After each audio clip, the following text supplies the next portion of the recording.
नमस्कार, मैं संदेश नेमा और आप देख रहे हैं खबर समय जगत। आइए नजर डालते हैं आज की ताज़ा तरीन खबरों पर। मैहर के सहेलरा गांव के आदिवासी समुदाय ने अपनी पैतृक भूमि की मिट्टी से भरे कलश लेकर कलेक्ट्रेट तक पैदल यात्रा की। यह यात्रा केवल विरोध नहीं थी, बल्कि उनकी मातृभूमि से नाभिनाल संबंध की पुनः स्थापना थी।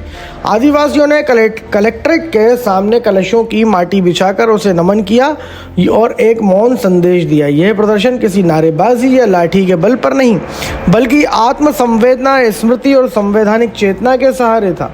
ब्लॉक कांग्रेस अध्यक्ष प्रभात द्विवेदी के नेतृत्व में सौंपे गए ज्ञापन में कहा गया कि यह केवल जमीन नहीं, उनकी पहचान, संस्कृति और पुरखों की स्मृतियों का सवाल है। यदि जमीन गई तो केवल छत नहीं, इतिहास भी मिटेगा।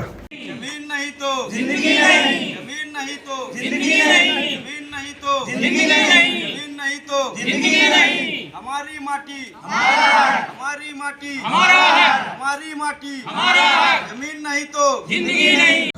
इनका ऐसा कहना है कि कुछ राजस्व विभाग या अन्य विभागों के लोग इनके ऐसी ज़मीनें इनके पास कागज़ और पट्टे वगैरह हैं, उनसे संबंधित इनके क्षेत्र में आते हैं और नापजोख करने पर या पूछने पर इनको किस कार्य के लिए वो है तो उनको कोई संतोषजनक उत्तर नहीं देते और सम्मत हटाने की इनसे बात कही है।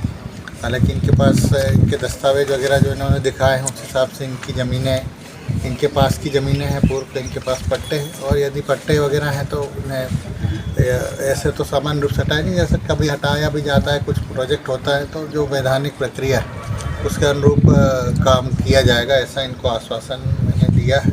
और साथ में इनका जो आवेदन है उसको हम लोगों ने लिया है और इसका परीक्षण करेंगे और देखेंगे और ये सुनिश्चित करेंगे कि किसी भी जो इनकी मांगें हैं उन पर जो कार्रवाई कलेक्टर महोदय और प्रशासनिक स्तर पर की जा सके और कोई ऐसी स्थिति उत्पन्न ना हो जिसमें इनको किसी प्रकार की क्षति। जैसे कि इस तपती धूप में जलती हुई ज़मीन पर बैठना, क्या इनको हक दिला पाएगा? नहीं, देखिए ये बैठने का निर्णय उनका खुद का था। सामने परिसर में छाँव भी थी, मैंने निवेदन इसलिए उनको वहाँ आने का नहीं किया। धूप में मैं इसलिए आया ताकि उनको भी ऐसा लगे कि उनके साथ हम लोग हैं और उनका प्रयास ज्ञापन देना और ये आगे की कार्रवाई। भू माफिया बहुत से उसी जगह पे जमीन में कब्जा किए गए हैं, शासकीय भूमि पे, उस भूमि पर तो नजर नहीं आ पाई। इस तरह की कोई शिकायत यदि इन लोगों की है तो उस पर हम लोग कार्रवाई करेंगे, उस तरह का आवेदन ले लेंगे। इससे कोई आवेदन अभी इन्होंने नहीं दिया है, जो इनकी सामान्य मांगी थी उस पर। ऐसी और रोचक खबरों के लिए जुड़े रहिए खबर समय जगत के साथ। नमस्कार।